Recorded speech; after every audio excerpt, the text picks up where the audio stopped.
कामचोर बहू। कांता बहन की 2 बहुएं थी, बड़ी कल्पना और छोटी प्रिया। कल्पना का जैसा नाम वैसा ही काम। सारा दिन कल्पनाओं में रहती, ना कोई काम करती न कोई धाम। अरे कल्पना बहू, जरा अच्छी सी चटनी पीस दे, आज कुछ मजेदार खाने का मन है। पेट में जलन हो जाएगी माँ जी बुढ़ापे में, और वैसे भी मेरा काम करने का वक्त शाम का है, अब प्रिया को ही बोल दो। इतना कहकर कल्पना वहां से चली जाती है। कांता कल्पना के ऐसे रवैये से काफी परेशान रहती हैं। मैं बना देती हूँ माँ चटनी, ऐसा बोलकर प्रिया माँ को चटनी बनाकर प्लेट में खाने को देती है कि तभी वहाँ कल्पना आ जाती है। अरे वाह चटनी, जरा चख कर तो देखूं, बड़े दिन हो गए। अरे नहीं बहू, तू तो रहने ही दे चटनी खाना, पेट में जलन हो जाएगी।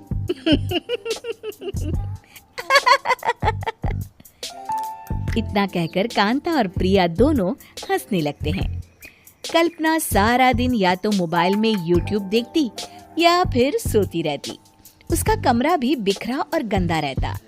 एक दिन कल्पना का पति अशोक उससे कहता है, अरे कल्पना, जानवर भी उस जगह को साफ कर लेता है जहाँ वो बैठता है, तुम तो इंसान हो, कैसे इतने गंदे कमरे में रह लेती हो? देखो सारा सामान यहाँ वहाँ बिखरा पड़ा है। ज्यादा अपनी माँ का बोल ना बोलो। हाँ, कमरा तुम्हारा भी तो है, गंदा लग रहा है तो साफ कर लो। पता नहीं तुम्हारे साथ मैं कैसे जिंदगी बिताऊंगा। इतना कहकर अशोक वहां से चला जाता है। कल्पना बस खाना खाने कमरे से बाहर आती और फिर से कमरे में चली जाती।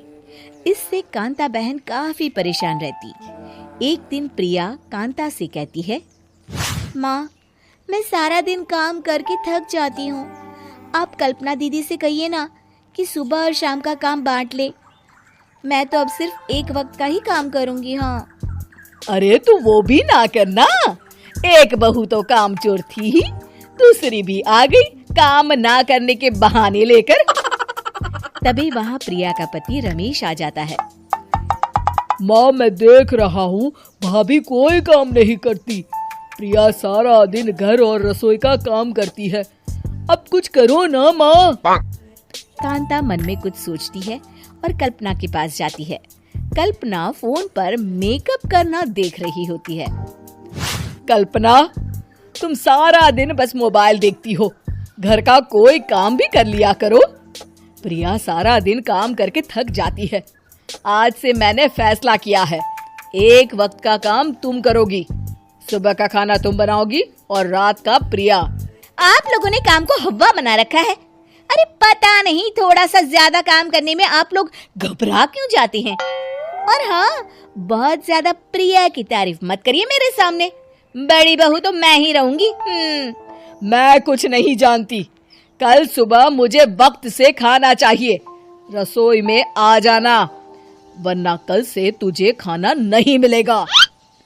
अगली सुबह कल्पना रसोई में नहीं आती है। वो देर से सोकर उठती है और बाहर आकर कहती है, अरे भूख लगी है, आज खाने में क्या है? इतनी देर हो गई, आज किसी ने मुझे उठाया भी नहीं, पता नहीं कहाँ है सब। कल्पना को घर में कोई नहीं दिखता। वो रसोई की तरफ जाती है जहाँ बड़ा सा ताला लगा होता है। अरे रसोई में ताला? ओ, मैं तो भूल ही गई थी। माँ ने आज से सुबह का खाना मुझे बनाने को कहा था। हे भगवान, इतने लोगों का खाना बनाना क्या आसान है? तभी घर के सारे सदस्य बाहर से वापस आते हैं। वाह माँ जी, मजा आ गया छोले भटूरे खाकर। मेरे मुंह में तो अभी भी स्वाद आ रहा है। अरे कल्पना, तेरे भरोसे रहते तो हम तो भूखे ही रह जाते। कल्पना को बहुत गुस्सा आ जाता है। अब बहुत हो गया, आज से मैं अपनी रसोई अलग कर रही हूँ, मैं अपना खाना खुद बना लिया करूंगी। कल्पना अपनी रसोई अलग कर लेती है, पर आए दिन उसका देर से उठना और काम न करने की आदत से वो भूखी ही रह जाती थी। उसी के सामने घर के लोग अच्छे अच्छे पकवान खाते और कामचोर कल्पना को जैसे तैसे ही खाना बनाकर खाना पड़ता। पर एक दिन तो हद ही हो गई। माँ, दीदी आज सुबह से कमरे से बाहर नहीं निकली, हमें जाकर देखना चाहिए। सो रही होगी कामचोर कहीं की, पर तुम कहती हो तो चलो देख लेते हैं उसे। कल्पना कमरे में पेट पकड़कर बैठी होती है। हाय मेरा दर्द, पेट दर्द के मारे मर रही हूँ मैं।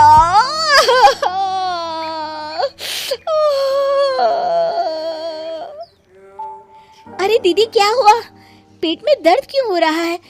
डॉक्टर को दिखाया आपने? माँ। कल्पना खड़ी होती है और माँ जी के पास आती है। मुझे माफ कर दीजिए, अब से मैं सारे काम में मदद करूंगी, कभी आलस और काम चोरी नहीं करूंगी। हाँ वो तो ठीक है, लेकिन अचानक क्या हो गया जो तू काम करने को तैयार हो गई? कामचोर कल्पना। माँ, लगातार बासी और उल्टा पुल्टा खाना खाने के कारण मेरे पेट में इन्फेक्शन हो गया है। काम न करना पड़े इसलिए मैं 2 दिन का खाना एक दिन ही बना लेती थी। बासी और खराब खाना खाने के कारण लेने के देने पड़ गए। पेट में दर्द हो रहा है। चलो अच्छा हुआ, देर आए दुरुस्त आए।